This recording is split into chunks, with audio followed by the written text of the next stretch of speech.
progresses. I am aware of some challenges caused by a power outage in Joburg that's affecting some people. So, fortunately, the session is being recorded so they can refer back to the recorded session. Okay.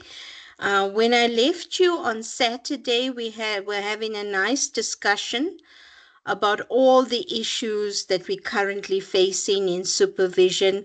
We spoke about the pressure to publish, how the review article is now being seen as something that we have to motivate to get a subsidy for.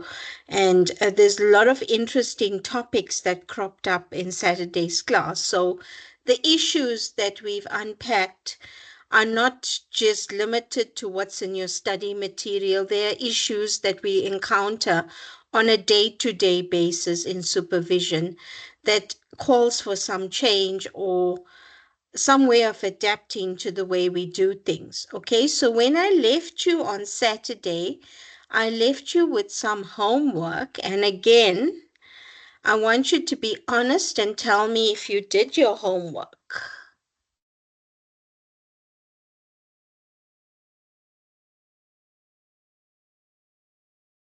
Okay, can I take the silence as though we did not do our homework? All right, let me just go back to my slides. Then we can actually look at the activity that I left you with. Okay.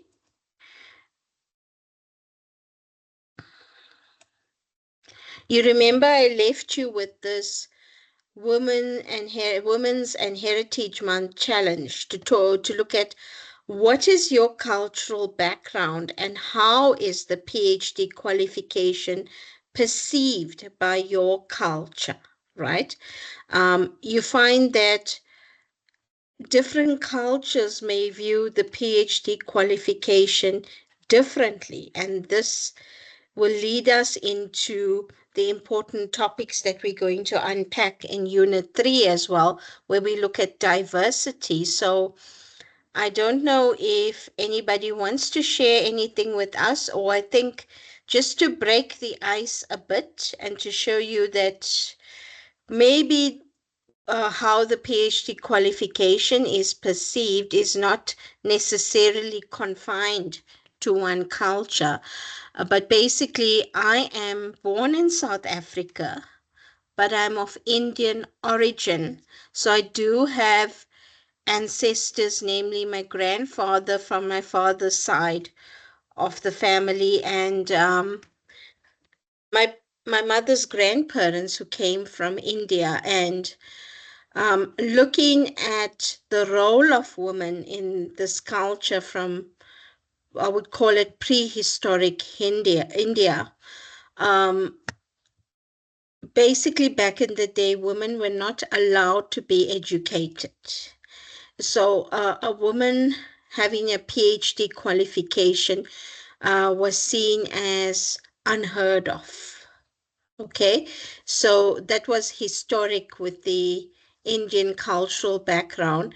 And my own mother was a victim of not being allowed the privilege of being educated. So she was forced to leave school when she was what they called back in the day standard 6. When she was in standard 6, she was forced to leave school, and then she was married to my dad when she was only 19 years old. So her only job that she had to do was to look after us children and maintain the household by cooking, cleaning, and whatever.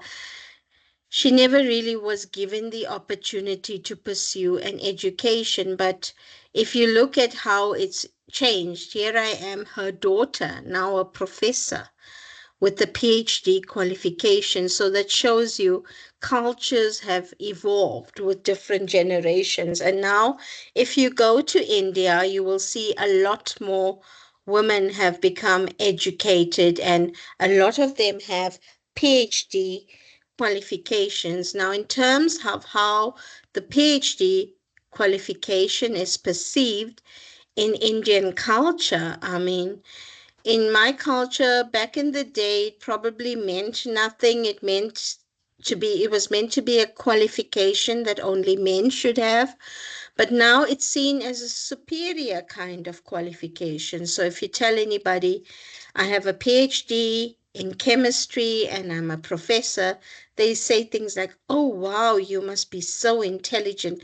And oh, wow, we respect you so much. So in modern days, the PhD qualification is seen as something very superior in Indian culture, although back in the day it may have been viewed as something that was only allowed for men and possibly something that wasn't that important. Okay, so I wanted to just share that with you to get an idea of what I really wanted to hear from you. So I'm just going to stop sharing my screen so I can see who's handed up. Okay, Mfundo, do you want to share something with us?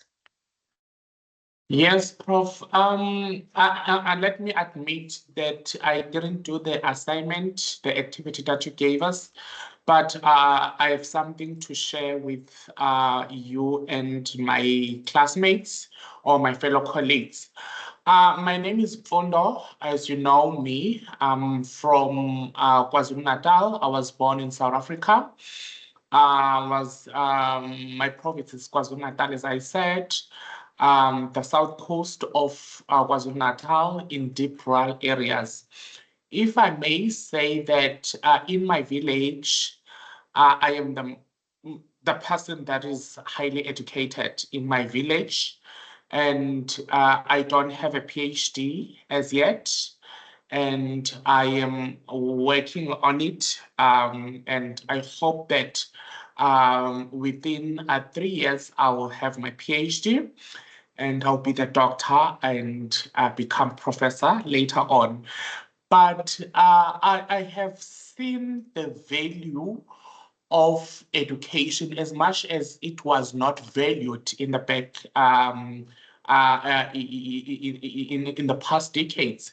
It was not valued once you complete your grade 10 or you struggle academically at lower grades, you will be told. My dad used to tell me that he completed grade 10 and he was told to go and look for a job, and because the father passed on, so there was no one who was working in the family.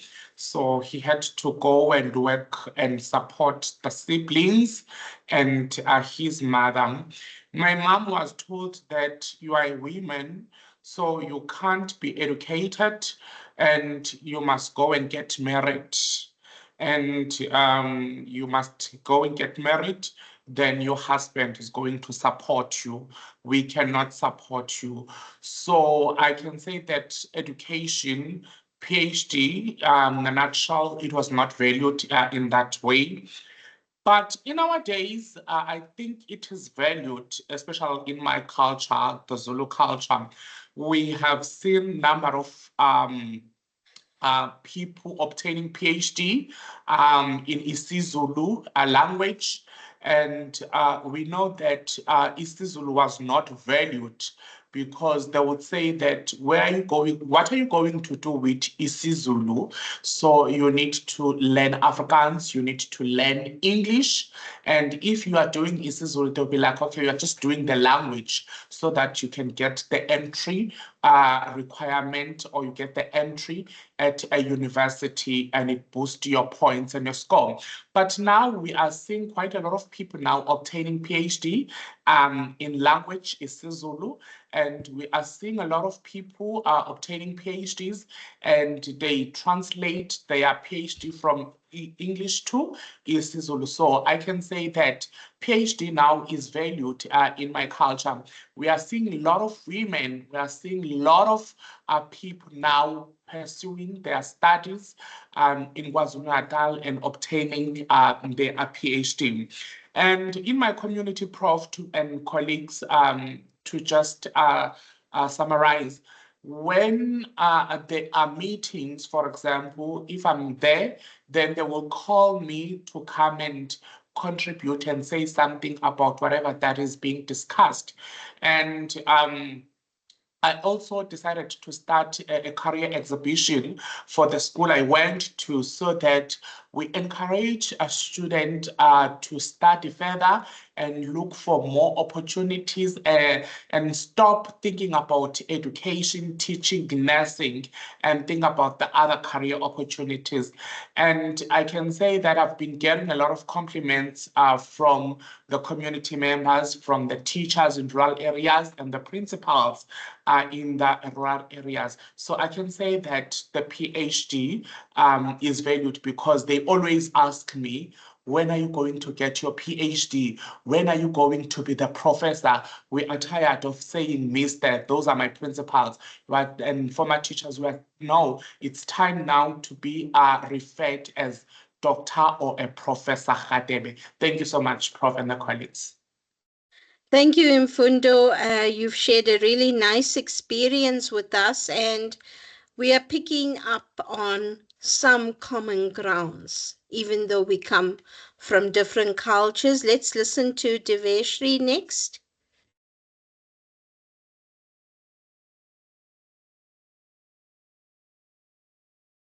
Deveshri, you may go ahead. Unmute.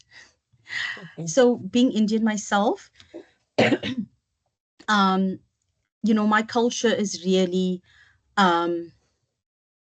has a very strong value for education.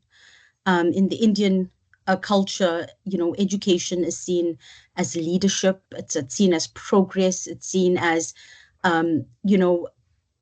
giving back to the community, to your family, etc.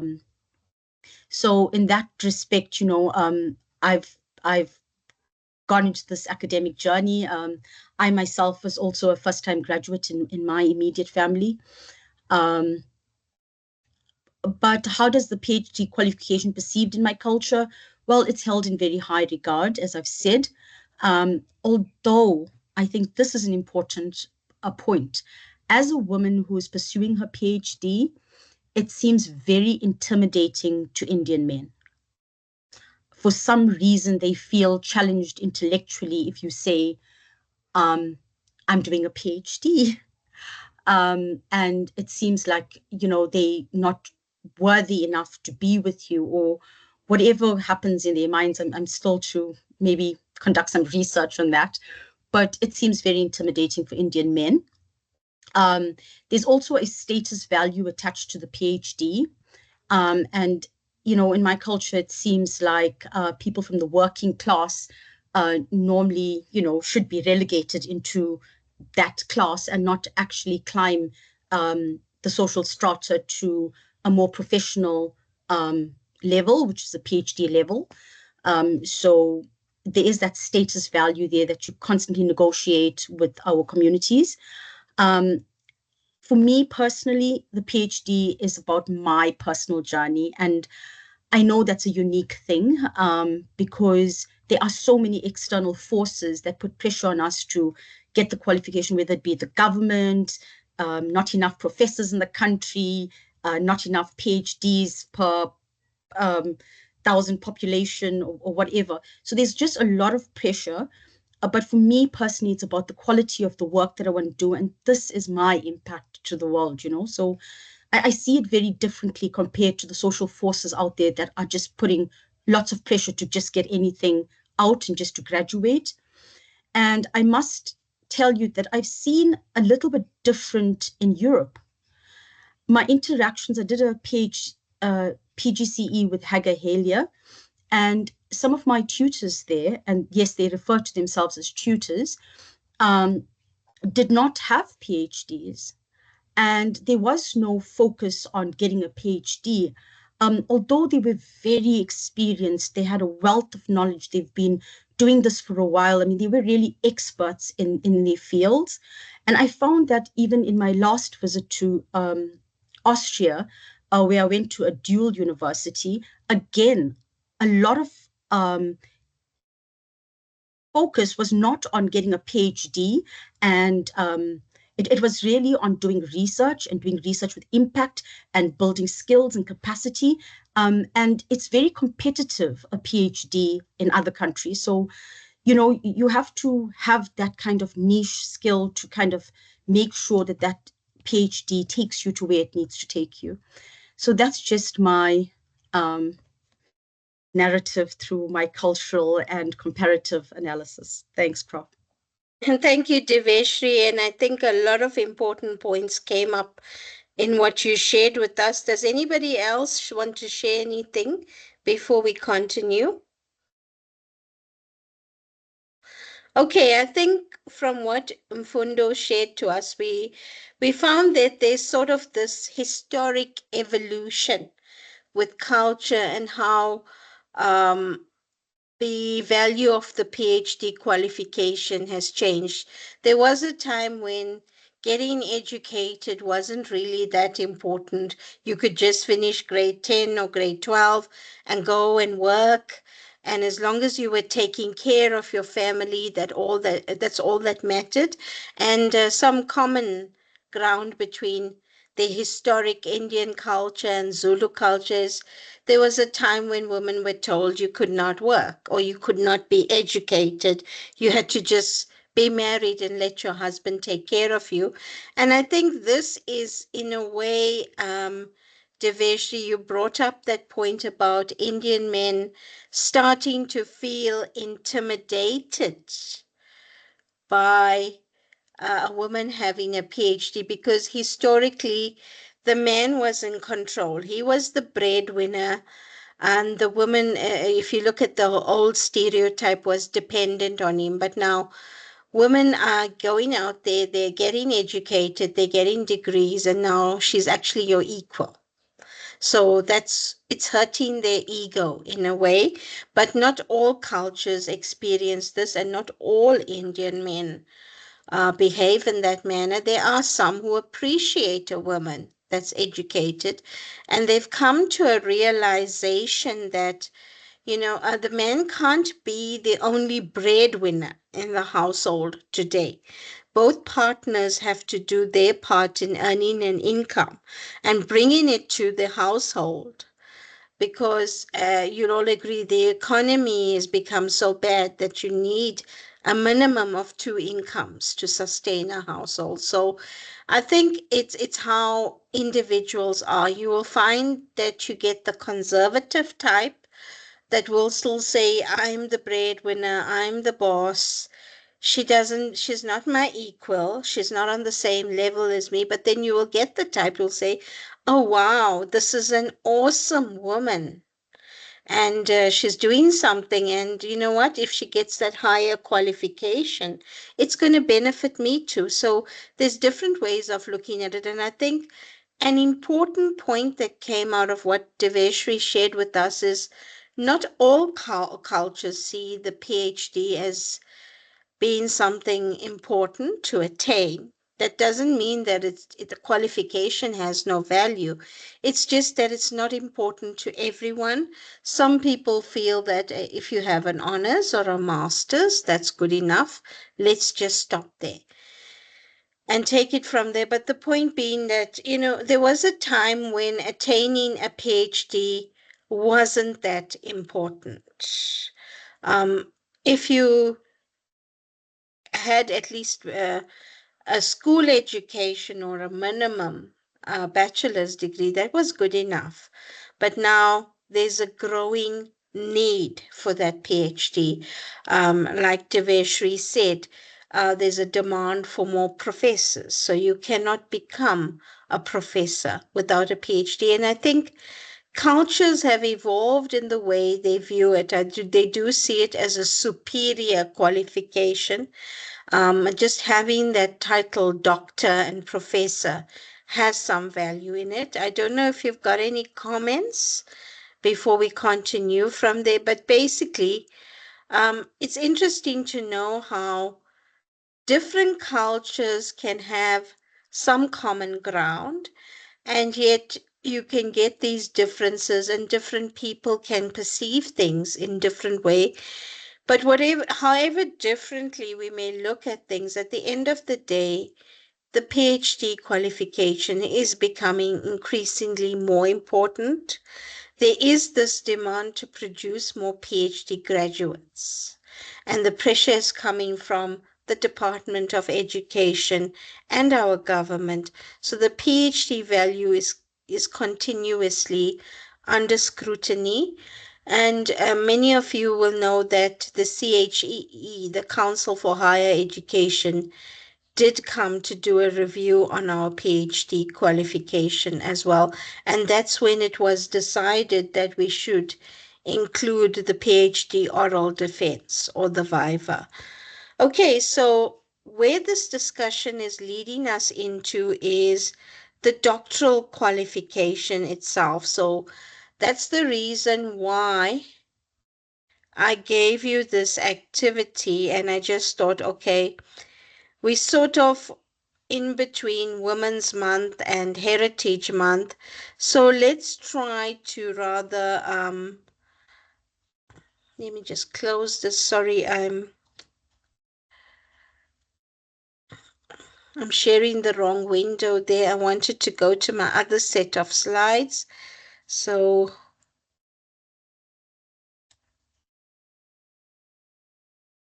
right, here we are. So we're moving on to the second part of Unit 2 now. In the first part, we looked at some of the issues arising from decolonization, cognitive justice, globalization, and neoliberalism. And we had an interesting discussion on that on Saturday. But now in the second part of Unit 2, we're going to focus on new forms of the doctoral qualification. We find that, yes, there is a traditional doctoral qualification, but because of the demands and the needs that and the emphasis that we're placing on it, there's been a need for looking at new forms of this qualification. So if we take the doctoral qualification, there's various forms. There's the traditional PhD, then there's the PhD with publication, there's a PhD by coursework, although I'm not aware of too many that are currently offered in South Africa. And then there's the honorary doctorate, which we did talk about in the first semester as well.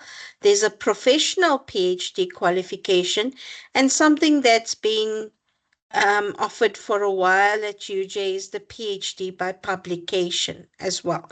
So you can see different forms of the same qualification is what we're currently looking at. And there's certain needs that have arisen for us to have modified it from the traditional PhD. So if we look at the traditional PhD, this was simply a PhD by research only, or it was all about having a topic, going into the lab, or conducting your research in whatever capacity. Or there's little or no coursework involved, and it has an academic focus. So it's more about pursuing an academic career with the focus on conducting research. Obviously, we all know the story about a PhD thesis when it's being examined. It has to show evidence of making an original contribution to a particular field of research. And then we did in the first semester look at the SAQA levels. This is SAQA level 10. And you do know that it's offered 3 to 4 years on a full-time basis and 4 to 5 years on a part-time basis. Now, the model, or the one-on-one apprenticeship model of supervision is what really was followed in the traditional PhD. So you had the supervisor taking on the student as his apprentice or his junior and guiding the student through the whole process of engaging in the research, identifying the original contribution, and producing that final thesis. So that's what a traditional PhD involved. Then In some countries, the need for a PhD by coursework has arisen, and to be honest, based on all the challenges we currently facing in South Africa, it looks like we may have to go that route as well. So this is a PhD where 50% of us is coursework and 50% is a thesis by research. So in a way, just like you get a mini dissertation for a master's, this would be a mini thesis that's produced. I'm not aware, although one of the students in last year's cohort did mention that one of the departments at UJ were looking into this, offering a PhD by coursework. I'm not currently not aware of any that are offered in South Africa, but you can see there's countries like the USA, Canada, and the UK that have already embarked on this, right? And the whole purpose of offering this qualification is to improve the knowledge base of the students so that they can conduct the PhD by research. Now, will help if a student is coming to you lacking certain skills to undertake a particular project. So you can design some coursework that will enable the student to acquire those skills, and then that student will be able to engage and conduct research on that particular topic. So one really needs to equip the student with some advanced knowledge so that they can teach this discipline and conduct research as well, right? So it's more directed towards that, and it's particularly useful if if a student comes to you without having a background in your discipline. Then you can motivate for taking on that student, saying, okay, the student will undertake these courses. By the time he or she has passed those courses, they will be adequately equipped to engage in research on this topic, right? Now, in the countries that currently offer this, some of them adopt a supervision model where a whole committee is involved in the supervision. So the committee typically consists of a subject expert or the supervisor. Then there's a representative of the academic department, which could be a head of department, a deputy head, or a senior colleague, and an academic with expertise on research methodology, and someone from the higher degrees or the postgraduate committee. So all these members make up a team, and they are the ones that look after the students. So in a way, it is what we currently do, except that we don't form a committee. Okay, you, the supervisor, you guide the student through the process. Your head of department signs off on the documents. You may appoint a co-supervisor or an expert advisor in your department that can oversee the methodology and guide the student. And then obviously the students' results serve at a higher degrees committee. The proposals get approved. So in a way, we kind of doing this, except there's no real, there's very few departments that are currently offering the PhD by coursework. But given the current students that we have entering our postgraduate system, that may be a route that we may have to consider going or adopting in future. Okay, then we come to the honorary doctorate or the senior doctorate. Now, we did engage in some discussion on this in the first semester when we looked at the differences between the different levels of qualifications.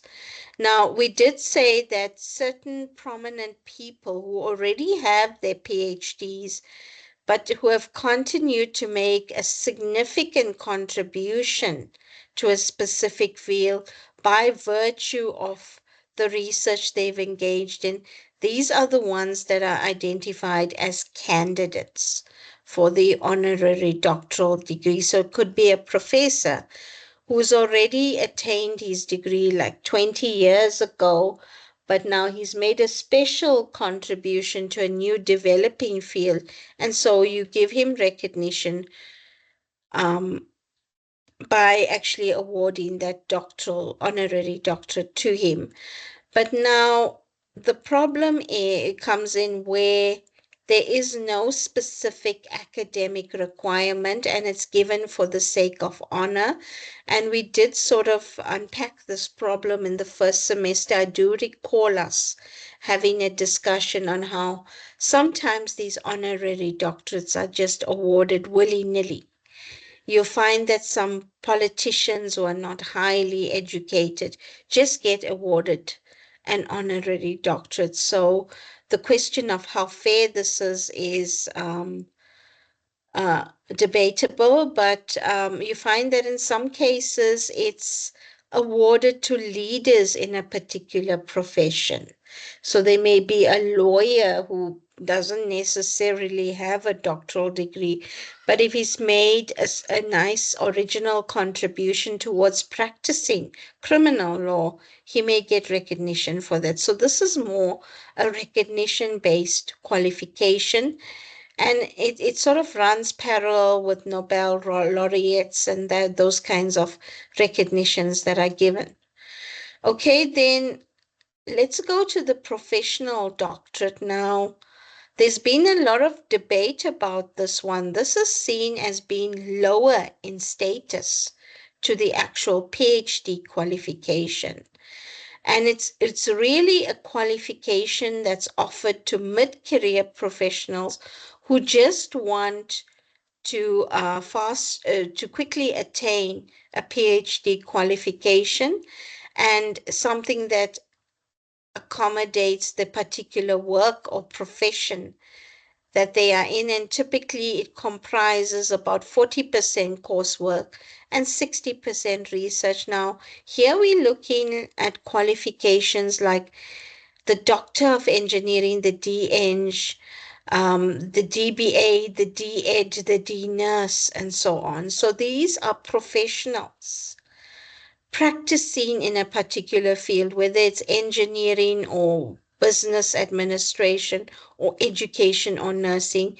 They just want to get a PhD, but they want to continue working as professionals in their particular field. So it's common among social service professions. So nurses are considered to be social service workers, so are educationalists, so are those who run businesses and those involved in engineering as well. Now, this qualification is offered, or well, typically takes 2 to 5 years on a full-time basis and 3 to 8 years on a part-time basis, although given that the the the candidate is currently in a profession, the part-time offering may be more um, favorable for them unless the company that the person is working for actually releases them to study on a full-time basis.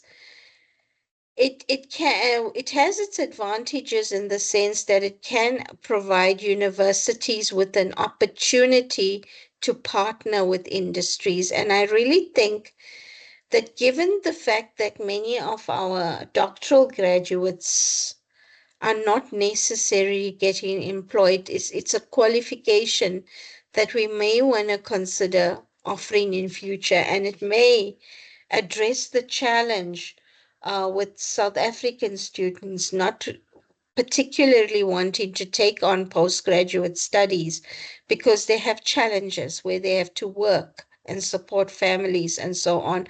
So this is the kind of qualification where you attain professional knowledge by working with an industrial partner and so on, but also research experience.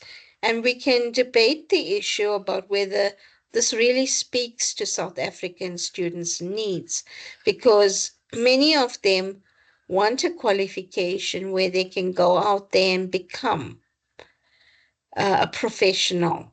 And I do not quite agree that it's lower in status to the PhD, though I do believe that attaining these degrees does take just as much hard work, but currently that's how it's viewed. Okay, so that's the professional doctorate degree.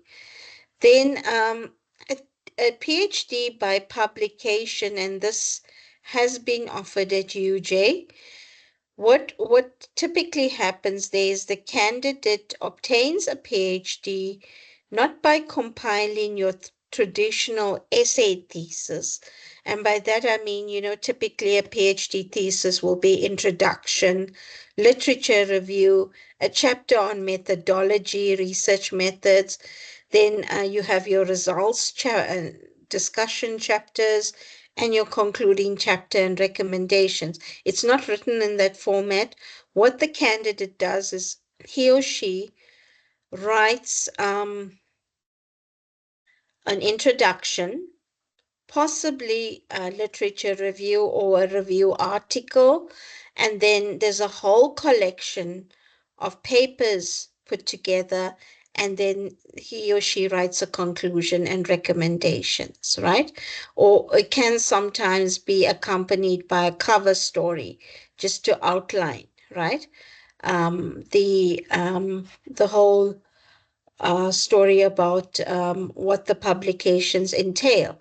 One of the challenges with this is the candidate needs to have at least 3 to 5 articles published or accepted for publication by the time he or she is ready to submit for examination. It also involves challenges where you're going to provide reasons for selecting the journals that they were published in. And here it's important to guard against publishing in predatory journals. You got to also submit the reviewers and editors' comments on the journal articles. The author's responses to the reviewers and editors should be included there, and any further correspondence with the journal. So it's quite involved. It's not just a matter of putting the publications together and sending it out to an external examiner and saying, here's my PhD. There's lots of pieces of evidence that has to go along, and it's quite involved. And typically, this is something that has arisen by that need to publish more papers, right? So this is how one of the issues gave rise to this. You can actually produce more publications, more research output by offering this qualification. Right, so I've touched on the point. There's the pressure to publish. It's a quicker way to publish and produce research outputs. That's how it's viewed. And all parties benefit. So you as the supervisor benefit in terms of your research output for your promotion purposes, and the student also benefits. But I know I served on the Faculty of Science Higher Degrees Committee for quite some time. And basically, there was a lot of debate about this. And one of the debates was that there has to be clear evidence that it's the student's own work. The problem with publications is you have more than one co-author involved. And I think now journals are starting to realize this because they do request the author's contributions. Some of the disadvantages with the PhD publication, it can be productive. Yes, you can produce papers, but it can be risky. For example, sometimes it can take a while to get a paper accepted for publication. Now, that's going to impact on the minimum time that the student takes to at least finish, given that the minimum requirement is 3 to 5 papers published or accepted by the time it gets sent out for examination. Then sometimes you can get harsh peer reviews that can actually impact on the outcome. There's also a very high level of supervision required here. So it's not just a matter of you telling your student, submit your chapters, I'll read it, and when I'm happy, you'll submit. You gotta be careful here. I mean, you gotta really review the paper based on the fact that you are a co-author as well, and you've got to make sure that it's of the level that's required for it to be sent out to a journal. And there's also the risk of predatory publications that you need to avoid. So when you submit to a journal, you got to make sure it's not a predatory publisher, because that, of course, impacts on your career and the student's career. Okay, and then the PhD with publication, it has made it mandatory that a student cannot graduate without a publication, especially not at PhD level. And this is common at UJ, regardless of whether it's a thesis by publication or traditional essay thesis, the student has to have a publication by the time of graduation. It's just that with the thesis by publication, they tend to be a bit more stringent, that it has to be about 3 to 4 published or at least accepted by the time it gets sent out for examination, right? The student, it has its advantage in the sense that it gives the student an opportunity to develop writing skills, right? But it can also lead to extended studies. So if you're waiting for the student to produce a publication before they can graduate, that can be tedious and a long wait. You got to ensure that you start the publication process as early as possible, right?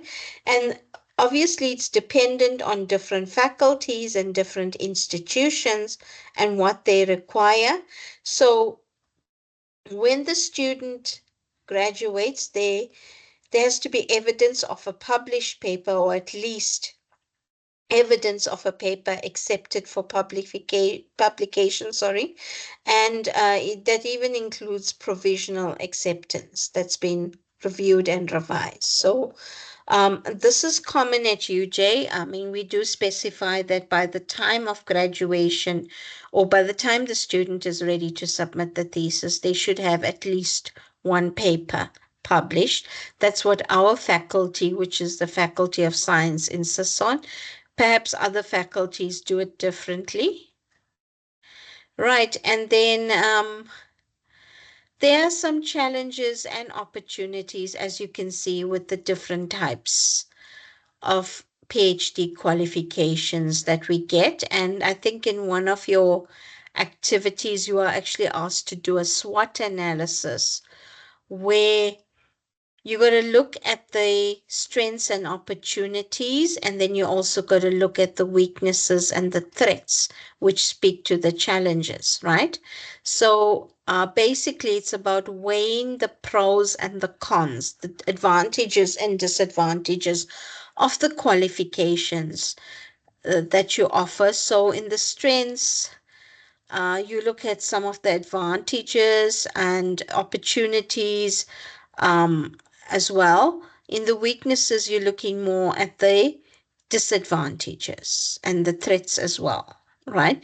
So when offering a qualification, it's very important to do a SWOT analysis, especially if it's a new qualification. You've got to look at its strengths, its weaknesses, its opportunities, and its threats. So basically, what is a SWOT analysis is it's actually a useful way of helping you decide whether what you are planning is attainable. So if you're offering a new qualification, it enables you to make a proper decision as to whether this is going to work or not. So often we do this in strategic planning. So many of you may have had strategic planning in your departments at the beginning of the year, planning for the year ahead. And in that planning, you may have done a SWOT analysis to see what has worked for your department, what hasn't worked, what can you do to improve things, and so on. So that's basically what a SWOT analysis entails. So when we're offering these qualifications, it's important to do that. Okay, so I've shared enough about the different forms of the doctoral qualification with you and how different needs have arisen, how they're looking at different frameworks for this qualification, and how when you're thinking of offering a new qualification, it's important to do a SWOT analysis. Do you have any questions to ask at this stage? Yes, Prof. I wanted to find out, in your Sure. case, when you get a PhD student, do you decide for the student or you give them options to say we have a traditional way and a by publication PhD, and then you allow them to choose, or do you only maybe do traditional only? Okay, so for me, I tend to give the student options, right? I say to the student, we offer a thesis by publication and we offer a traditional PhD thesis. These are the advantages, these are the disadvantages. Think about it and then tell me what you'd like to do. I know I had an experience where one of my PhDs wanted to change from a traditional PhD thesis to thesis by publication because she felt that the plagiarism checking was a little bit too much for her.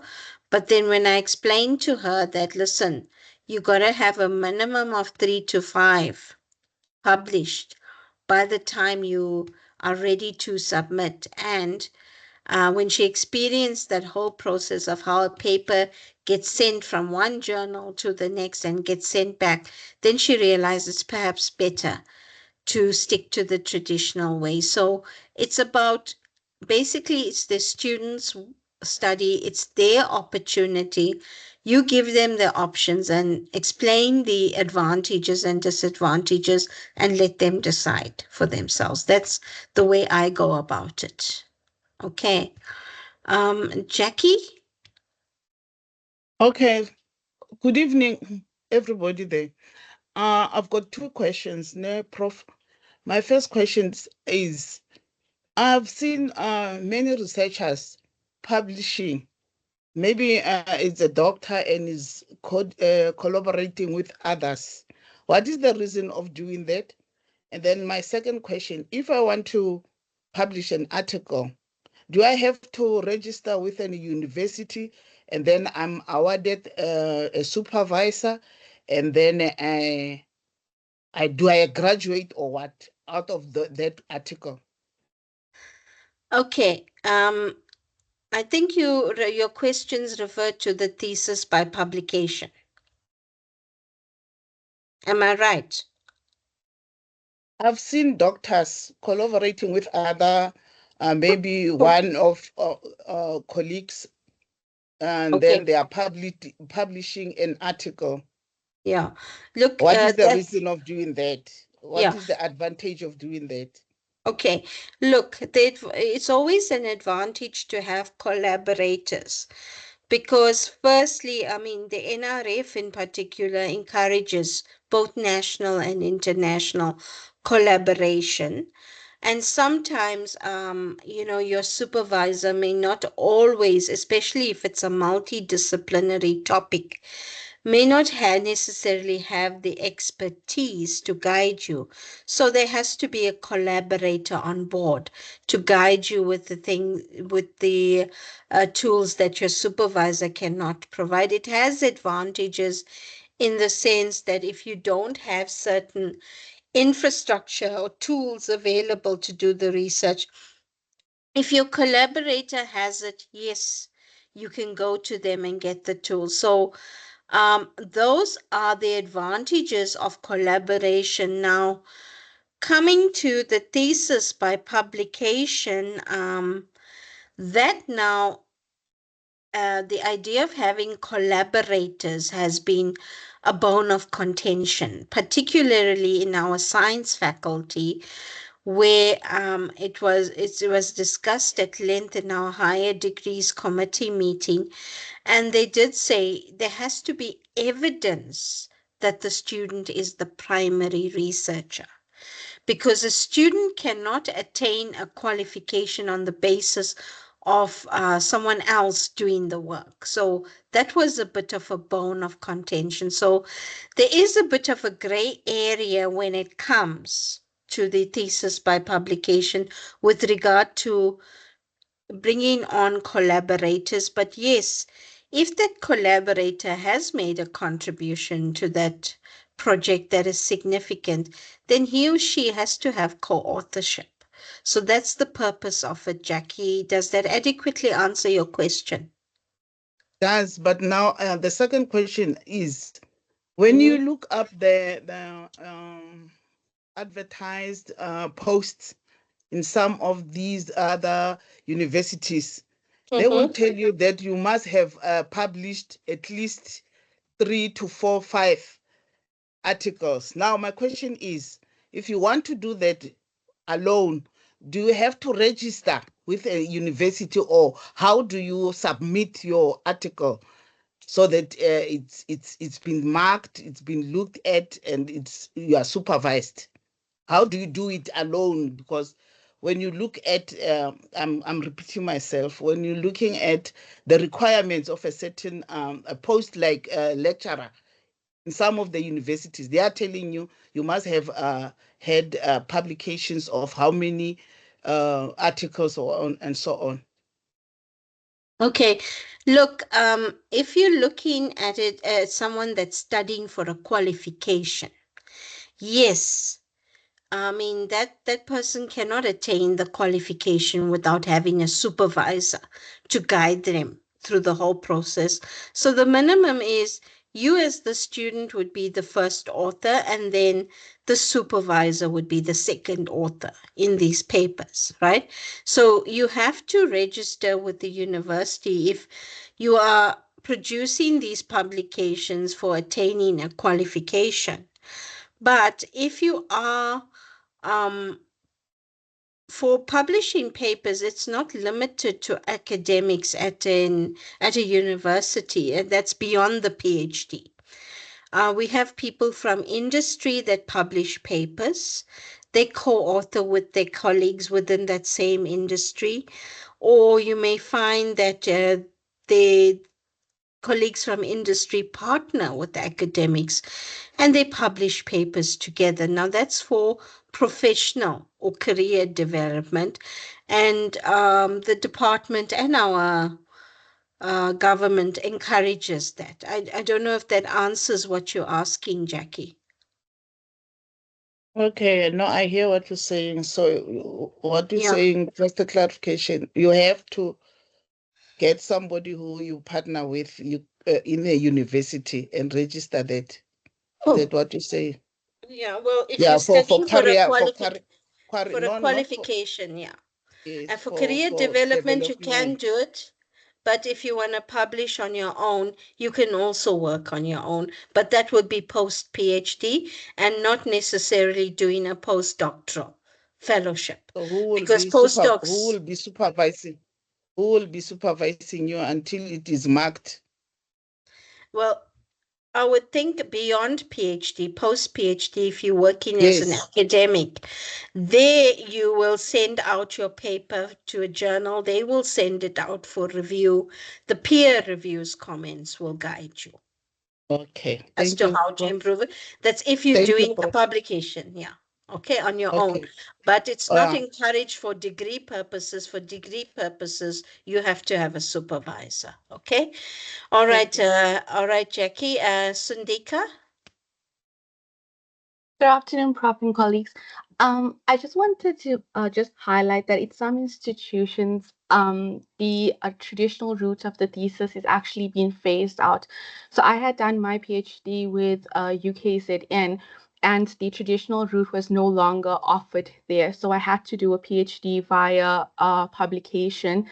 And with that, it follows the same basis of a traditional thesis, where I still had to have an introduction, a literature review, a materials and methods overview, and then you have your 5 papers that has been accepted or published, and then you have like a synthesis or discussion chapter thereafter. But all of your the entire methodology had to be carried out by the student, and the drafting of all the manuscripts had to be done by the student to ensure that it is the student's work. And the supervisor's aim was mainly just to supervise the project, as well as then to check on the student as we went through the process. And I was asked to only publish the research in quintile 1 or quintile 2 journals. So I had to submit to those journals specifically for publication. Okay, thank you for sharing that.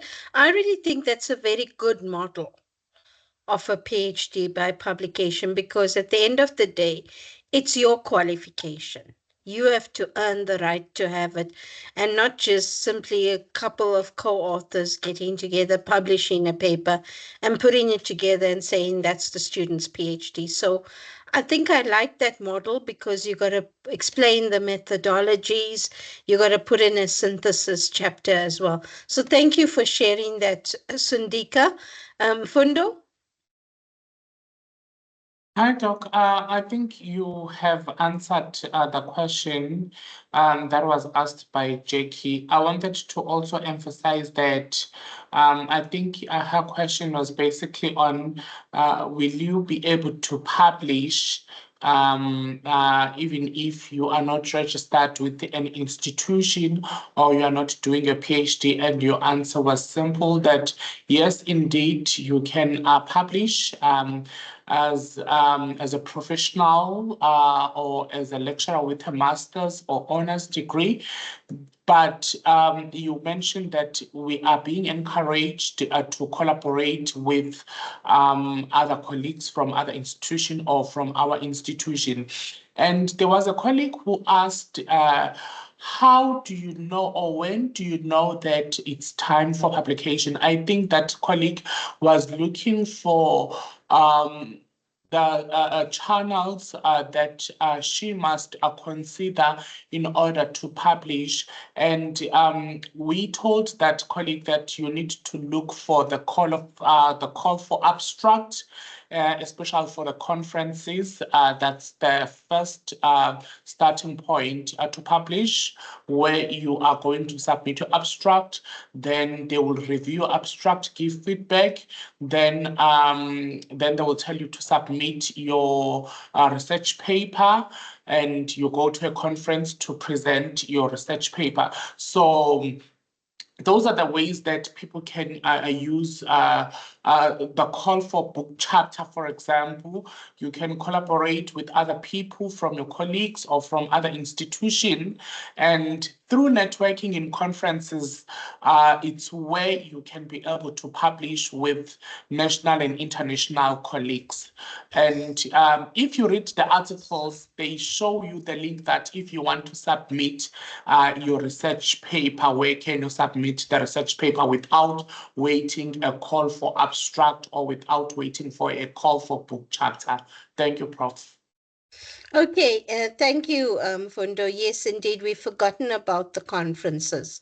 Really, the whole purpose of attending conferences is for us to network with national and international collaborations. Sometimes when you listen to people presenting at these conferences, you realize there is a guy that can help me with this. So yeah, I mean, Jackie, it's actually very rare that people publish on their own. Nowadays, where there's a call for multidisciplinary research, you do have more than one co-author involved. But it can happen. You can have an idea, conduct your research, write a paper, and send it out for peer review. And yes, the reviewer's comments would guide you as to whether it's publishable or not, and you use their comments to improve on it. And that is why I feel that offering the PhD with publication, regardless of whether it's a thesis by publication or traditional essay thesis, at the end of the day, it's important for the student to engage in that exercise of writing a paper, because already before the thesis gets written and sent out for examination, it's peer reviewed. So you get external comments on the work that actually guides you. Because sometimes when you are involved in a project, you may become so absorbed in it that you may not see the flaws and the deficiency. And so when you send it out for external peer review, it does help a bit to guide you along those lines. Okay, we've been going on for an hour. I would say let's take a 5-minute break and continue at 6:05. If there's no further questions on the topic, then I'm going to talk you through the activities and the assessments that are due for Unit 2 next. So let's have a 5-minute break and come together again at 6:05.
Okay, thank you. Let's continue now. I'm going to um, continue with the assessments that you need to submit for this particular unit, because basically that discussion on the PhD brings us now to the end of Unit 2.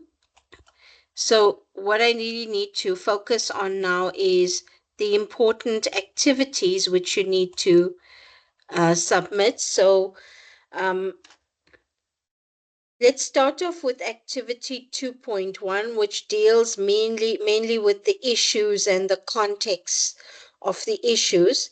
So you're going to look at the list of current and emerging issues that we unpacked in our discussion on the first part of Unit 2, as well as any additional knowledge that you've gained from the readings which are given at the end of each unit.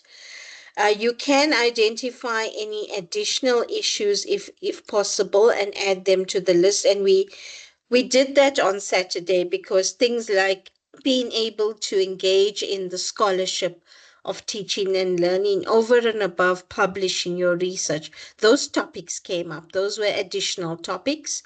So you're going to look at all the current and emerging issues that we've unpacked. Then you're going to choose 5 of those issues which you consider to be the most important, and you're going to rank them in their order of significance, where the most important is number 1 and the least important is number 5. So that's the first thing you're going to do. Choose any 5 challenges which you consider to be the most important. Sorry, I'm just moving a bit far ahead there. Sorry. Okay, let me just, I just want to get back to the page that I was on so that we don't lose what we were discussing on that activity. So I'm really looking at activity 2.1. Right. So you're going to choose the 5 issues which you consider to be the most important and rank them in order of 1 to 5, where 1 is the most important and 5 is the least important. And then you're going to look at each of these challenges and describe any positive changes in your postgraduate research supervision that you've started or participated in to help identify those issues, right? And you can identify issues that have not been addressed and how you intend addressing them in future. Now, this might be a difficult task for those of you who are not supervising yet. What you can perhaps do in that case is identify issues that you've experienced as a student. How do you think um, what sort of changes you think your supervisor should make to make it look better for you, or as well, and what issues do you feel your supervisor is not addressing, and how do you think they should address it? So you can look at it that way if you've not supervised a student, okay? So this is just for those that haven't supervised any student, but if you're already supervising, you can look at the current issues that you are experiencing, what changes you've made in your supervision to address these, what haven't you addressed yet, and how do you intend addressing this in future, okay? So that's basically what needs to be done in activity 2.1. Then let's move on to activity 2.2. What you're going to do here is look at an online publication called The World's News that's been provided on Moodle for you already. And it covers topics such as how universities should lead the fight to preserve humanity, how universities are decisive battlefield of our time. And so you're going to analyze or read this resource or article that's provided, and it deals specifically with issues arising in the context of what we spoke about, that's liberalism and globalization, right? So read that, and then you prepared the following, which you're going to share in your discussion forum with your peers, and that is trends that you can identify in your specific discipline or institution, trends that you either don't recognize or don't acknowledge or don't understand. So this is just to read through that resource and identify those important points, trends that you can relate to and trends that you can't relate to, and then you share it with your peers in the discussion forum on Moodle, right? That's activity 2.2. Then if we look at activity 2.3, where we're looking at professional degrees, so you're going to answer the question, is a professional degree offered in your discipline? If so, in what ways is it similar to or different from a PhD by research? What is the nature and the scope of the research or professional knowledge component of the degree? How is the degree regarded within your discipline and within your institution? Does it have a national or an international model or pedigree? Now, this is a difficult activity because many of us are not offering professional degrees at the moment. So the challenge that I want to throw in your court is, if your department or faculty is currently not offering such a qualification, what new type of qualification do you see in your specific um, discipline that might be a good professional degree to offer, and how it would be similar to and different, and then you can answer all your questions. So you're going to write a 1 to 2 page response to all these questions. So if you currently have a professional degree that you're offering, then good, you can just go ahead and answer it. If you don't, think about a professional degree that could be offered by your discipline, and what ways would it be similar to, what would the component of coursework or professional knowledge component contribute, and so on. So that's a bit of a challenging activity, but I'm interested to see what you come up with. Okay, so that's the activity on professional degrees. Then we have a little story there about a double degree, which is offered in a university partnership. Now, this is a bit interesting, and basically it's based on this whole idea of a professional qualification, and it's a qualification that's offered between the University of Cape Town and the London School of Economics and Political Science. They've come up with a twinned qualification, which they call a MA or MSc degree in global media and communications. It's been offered since 2017. You can read the Mail and Guardian article in your own time to see how it was viewed by the media. But basically, that you can get joint qualifications or twinned qualifications. Now, this type of qualification is an example of a professional qualification, because the candidate who qualifies with this degree will have skills in global media and communications. And that might be a qualification that might speak to the job market. So maybe each one of us, going back to the previous activity, can think, maybe you can think about perhaps offering a qualification where you partner with another university or faculty or whatever. Okay, so that is your the story about that qualification. So activity 2.4 relates to that partnership degrees, and it asks you to consider the following questions. In what ways does the UCT or LSE partnership degree discussed above respond to the issues and contexts identified in Unit 1? Right?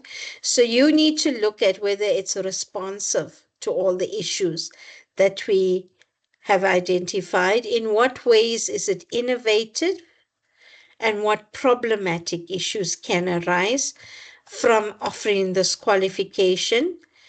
Would you consider it to be primarily an academic or a professional degree, and why? What else would you like to know about the degree? And do you know of a partnership degree in your discipline at UJ or another institution? Who are the partners? How does it function? And you're going to write a response of about 300 to 1 page at most to answering these questions above, right? So this is more a critical analysis of these types of partnership degrees that are offered. I can give you an example of one that's being offered at UJ, but it's not being fully implemented as yet. In other words, we haven't had our first cohort of students as yet, and that's the MSc in Water and Sanitation qualification. It's a coursework master's. There was a need for it, so we developed it in collaboration with the Faculty of Health Sciences and the Faculty of Engineering. So that's like a partnership degree between faculties. And obviously, we'll be unpacking the scientific issues with water and sanitation, the engineering issues, and the health issues. So that's an example of a multidisciplinary degree that arose as a partnership degree between faculties. But so far, I'm only aware of these types of degrees that are offered as at master's level. I'm not aware of any PhD qualifications, but it's something worth looking into. So that's what you're going to do in activity 2.4. This is a nice table of comparison between the traditional PhD by research and the PhD by publication. And I would like you to just go through that. It sort of gives you a sense of the differences and how they compare, right? So it's there. You can go through it in your own time. Then activity 2.5 focuses on brainstorming the PhD by publication, right? So you're going to sit down and do some brainstorming about the role of the postgraduate supervisor who chooses to supervise a student in the PhD by publication. You need to look at what may be different in the way you currently do things in your selection of students, the way in which you apply for and access grants with the student, the development of the proposal, the development of the thesis, choosing the examiners or assessor, and providing development opportunities for the students. So basically, you're going to look at your role as a supervisor in supervising a student who wants to undertake a PhD by publication, and how your role would be different from traditional PhD. Okay, so you can go through that table as well. It gives you a good sense. Okay, so that's activity 2.4. I just want to check, so 2.5, sorry. Then activity 2.6 deals with the PhD with publication. You're going to discuss this with your colleagues in your department or school specifically. What motivated the requirement for a PhD with publication at UJ or your specific institution? if they are currently offering it, or do you see a need for it in the future? What guidance do institutional policy documents provide about the supervision, about the publication aspect of the degree? How do your colleagues in your discipline respond to this new requirement? How could students respond? And you're going to write a 1 to 300 page response to that as well. It's best in this case to chat to a colleague in your department who may be supervising a PhD with publication, or a senior. You can even take the same senior colleague that you interviewed last semester and engage in this discussion with them. Okay, so that's activity 2.6. Right, and activities 2.7 is about the SWOT analysis that I spoke about. So you can take one of the new qualification types that we've discussed, like the professional PhD, the twin degree, and so on. And you can draw up a SWOT analysis for its introduction in your discipline and post your SWOT analysis. So you can choose any type of these PhD qualifications. The PA thesis by publication, the professional PhD degree, the twin qualification, and look at the strengths, the weaknesses, the opportunities, and the threats of offering that qualification within your discipline. So what I'd like to see is a focus on your discipline. Now, not all the 7 activities might be assessed, but there's an 8th one as well. Let's just go through activity 2.8.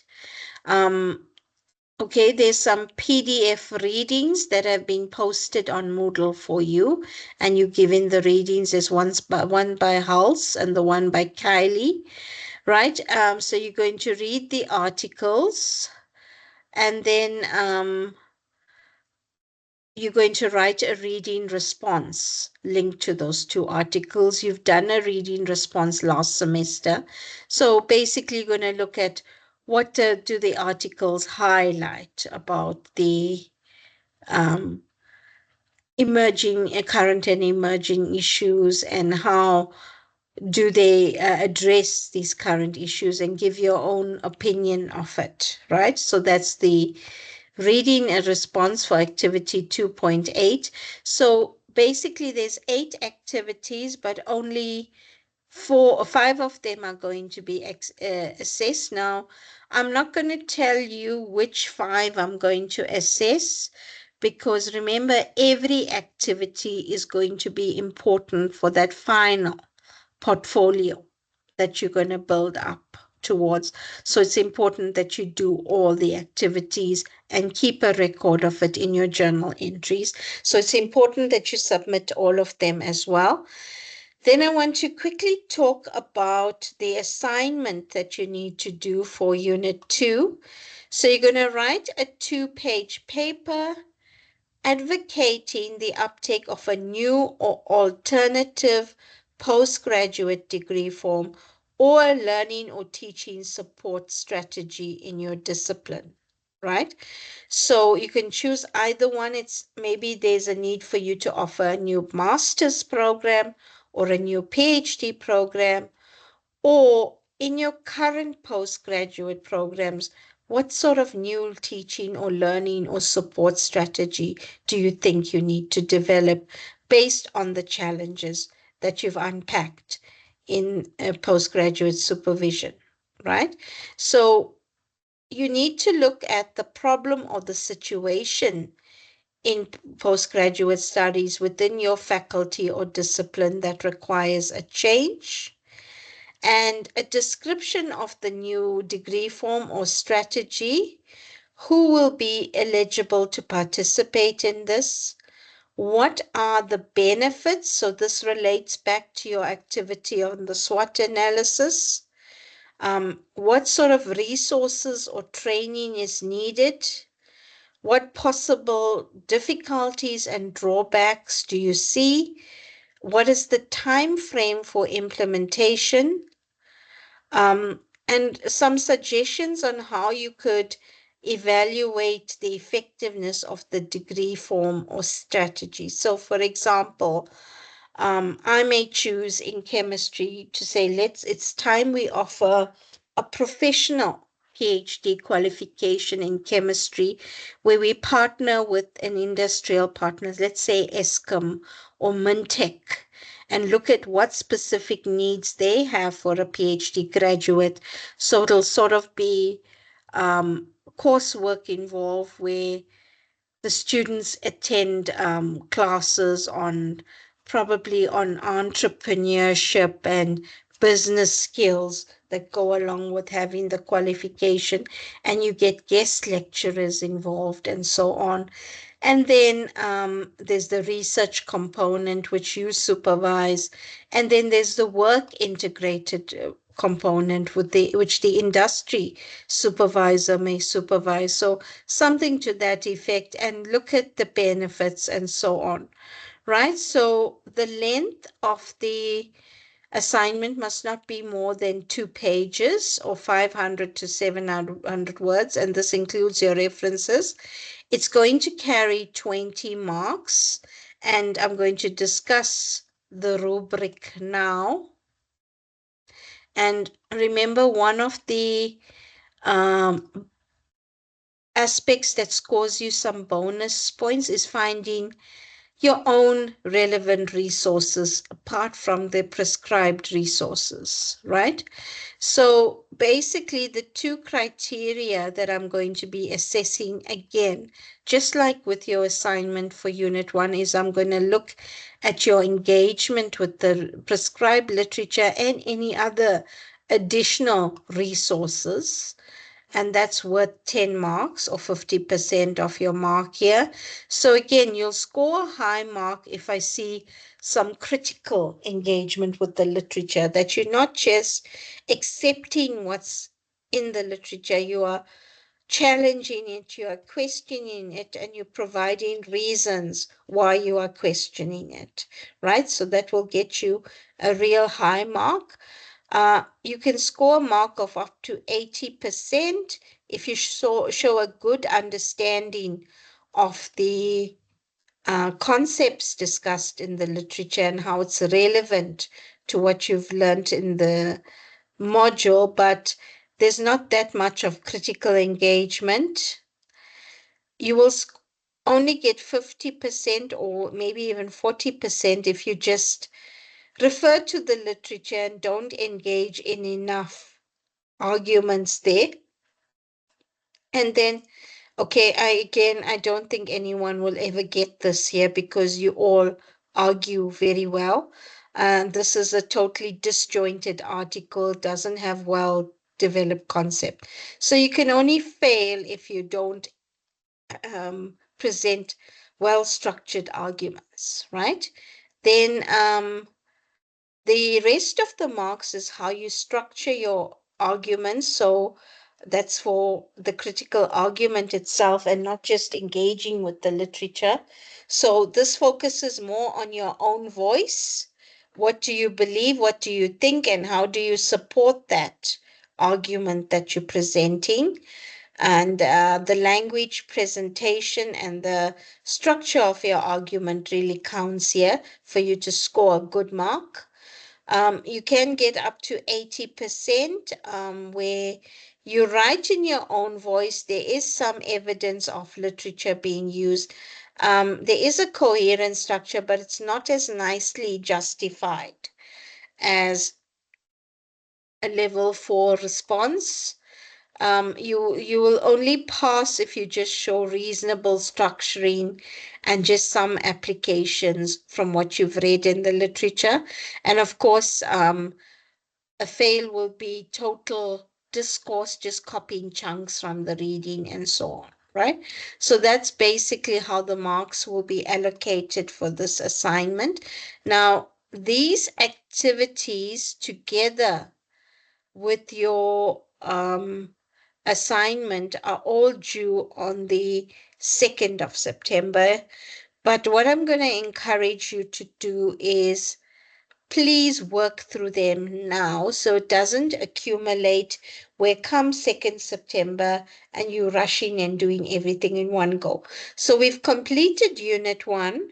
So what I'm going to encourage you to do is please start working through the Unit 1 and the Unit 2 activities and get them out of the way. Get your activities and your assignments out of the way now so that we don't get this big rush come the 2nd of September.